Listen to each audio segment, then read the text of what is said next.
Today we have a 2004 Oldsmobile Alero that we're going to be changing a wheel bearing, CV axle shaft, and output shaft seal, a common leak on this car. Just a precursor to this project, you are going to need a few special tools.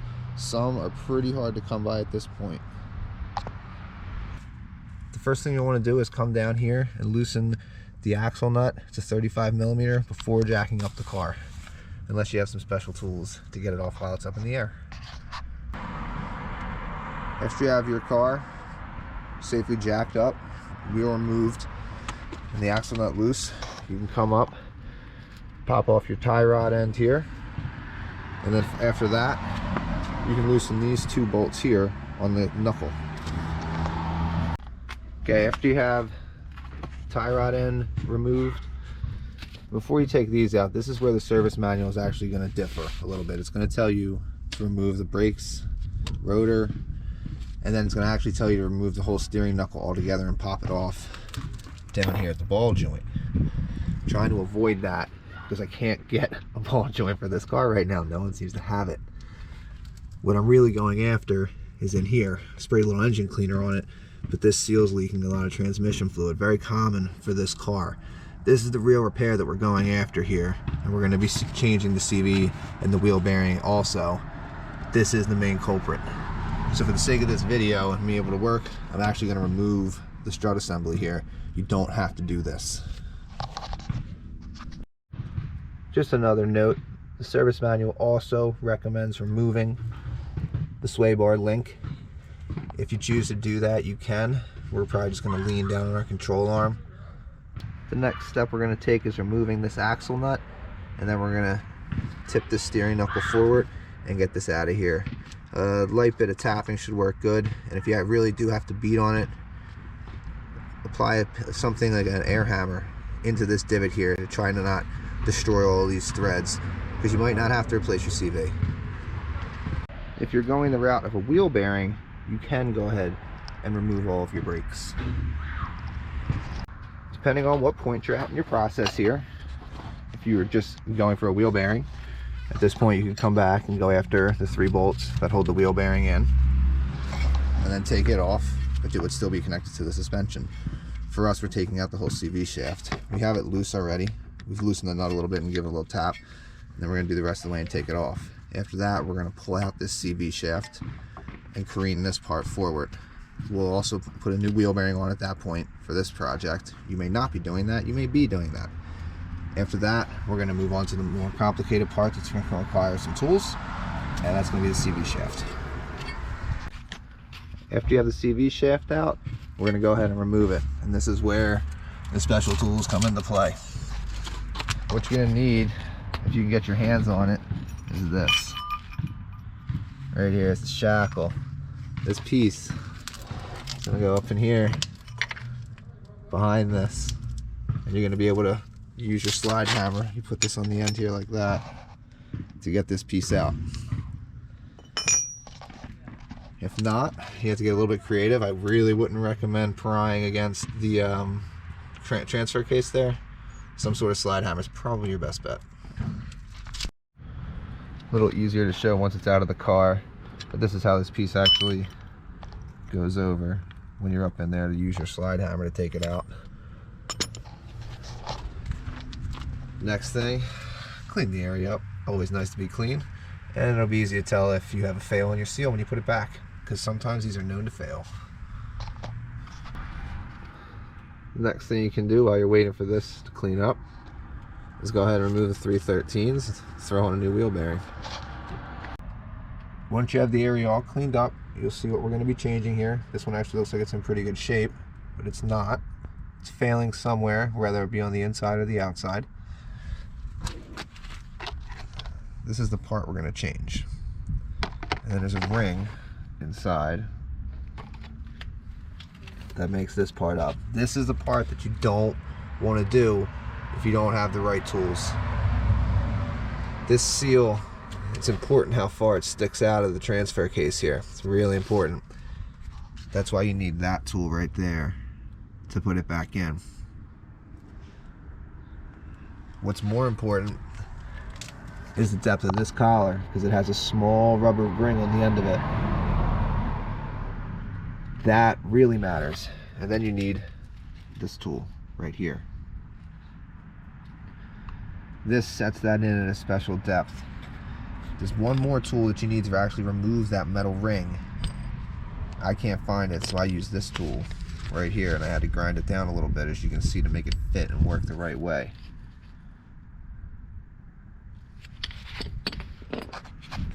So after all that information, step one, according to the manual, will be to remove that seal. Another word of caution is if your car's leaked a lot or not, that depends on this seal too. If your car's leaked a ton, there's probably not much fluid that's going to come out of here. It's always a good idea to drain the excess that's in here. But I actually know for a fact this car doesn't have that much to leak out, so I'm not too worried about it. But before you even open this seal, you should drain your transmission fluid. Regardless, once you put the seal back in, you'll have to do the top up process. But we'll worry about that when we get there. One more piece that you can take off before you go to take this one off right in the beginning, or to replace your CV at all, is a circlip that keeps it locked in. I didn't mention that before. After you have your seal out, you can go on to removing this collar here that goes along with it. And this is the tool that I'm using for this.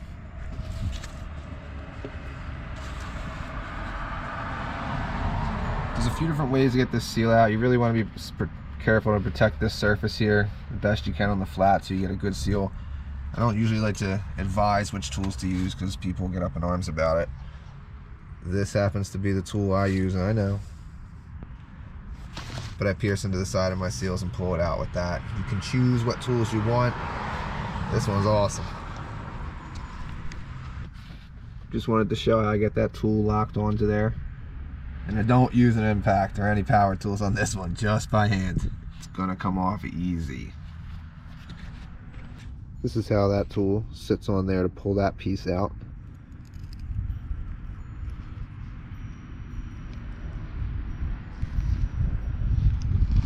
Next thing you come up here and do is get it all cleaned up, make sure the surface is, not marked up or anything.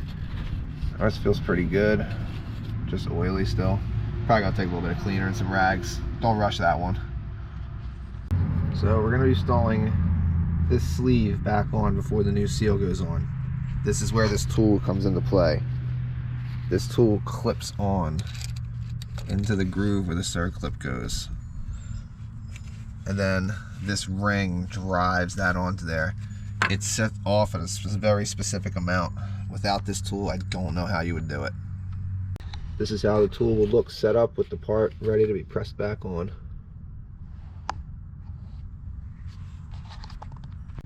The next part we're going to do here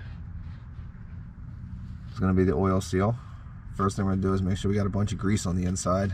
It's like really critical. Lay that guy down there. This is where the tool comes into play again. This tool sits over here and sets this in at a specific depth. Nice. And it has a protector that goes on over here so you don't damage it on the install. This is another one I don't know how you get around using. The last thing you can do is come down and install your new circlip. Then you can go back and install your CV axle. That'll pop into place, and you'll have it all the way in, and you'll feel it. It'll be a very, not audible, but you'll feel the click when it goes in there. If you did go the route of a new wheel bearing, speed sensor goes close to the top, clips on over here. This car doesn't even have any wiring that comes down to it. And then these 3 bolts here get torqued to 70 foot-pounds. After you have your CV back in, you can go ahead and insert it back through the wheel bearing and the steering knuckle. After you have that down, you can go ahead and drop your tie rod end back through. So after you have everything back in, tie rod end nut gets 15 foot-pounds plus 180 degrees. And these two get 133 foot-pounds. You're gonna have to get in alignment after this anyway. Now you can come around after you have your caliper mounting bracket on, torque these 2 bolts to 89 foot-pounds. The next thing you can do is come back after you have your caliper mounted, go ahead and torque your guide bolts 23 foot-pounds. The last thing you'll want to do is come down, drop a drift pin into your rotor, one of these slots, to stop it from rotating, torque this to 173 foot-pounds. After that, we're going to refill the transmission with a little bit of fluid. After you have your wheel on, you can go ahead and torque that down to 105 foot-pounds. Come up, start filling in some fluid into the transmission. I believe the capacity full is 6.9 quarts, but there's a procedure. After you got the car back down, hop in, run it through all the gears, and then come back, jack it up so it's level. So this will be the last step after you've went around the block, ran it through all the gears. You're going to jack the car up. You got to get it level. You're going to turn it on and get it running. Then you're going to come under here with your pan. A little hard to see. You're going to go back. There's an 11 mil drain plug right here. Don't know how well you can see that. While the car is running, you're going to open that up and let the fluid run out. Once it stops dripping out while the engine's running and turning, put that plug back in and you have it at the right level.